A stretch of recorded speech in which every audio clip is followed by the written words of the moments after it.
A day in a life sa isa ka nanay nga Ilongga nga nakapamana sa mga panlanggaon nga Romanian at ngayon ay nakatira dito sa bansang Romania. Hapon na yung kaganapan na ito kasi super ganda ng weather. So sabi ko sa aking asawa, lalabas tayo kasi ilang araw ding hindi nakalabas yung Inday.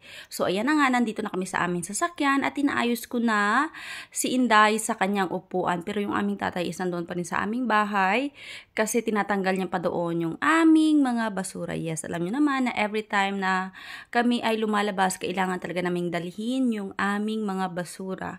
Kasi kung ako lang, is hindi ko madadala kasi hindi ako palaging lumalabas sa aming bahay kasi malamig.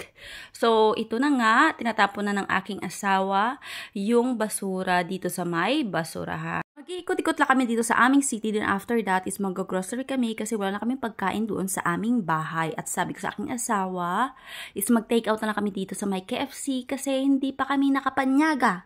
Kaya wala ako nagluto sang amon nga palanyagahon. So sabi ng aking asawa, okay. Yung KFC pala is may binigay na laruan dito sa aking anak. Ito ay Trolls. So bubuksan ko siya, baka may mga laman siya na bomboana or candy o di kaya chocolate. Pero wala pala siyang laman. Ako lang pala yung nag-expect na merong laman. At yan pala yung kanyang itsura, yung kulay niya is merong violet, black, gray, white, and brown. This is good thing kasi meron nang mapaglaruan ang Inday dito sa aming sasakyan kasi wala akong dalang laruan ba niya, nakalimutan ko doon sa aming bahay at dito pala kami kakain sa isang place na kagagawa lang sa aming lugar. Ito ay sakayan ng pamboat ba kapag gusto mong umikot-ikot dito sa may river sa amin, dito ka lang sasakay and super ganda dito napakatahimik ba and napakaganda ng view dito. Pumunta lang talaga kami dito para dito kumain ng aming tinake out na pagkain doon sa KFC. At alam nyo ba na maaga nang dumidilim dito sa amin kasi mas mahaba na yung gabi kaysa araw.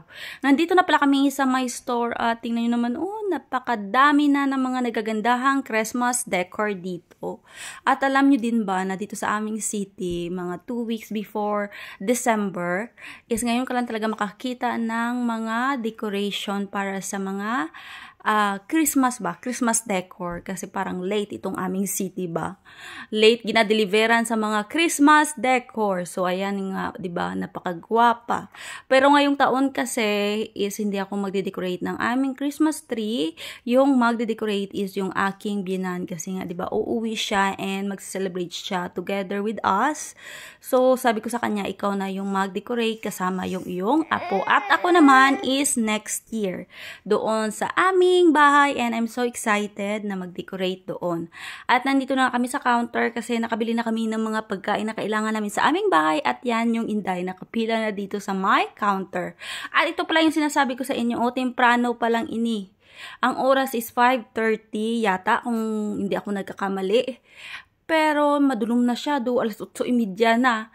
Tapos ang amon nga tatay, ginbuksan niya ng amon nga salakyan para pa initon kay malamig na gid siya.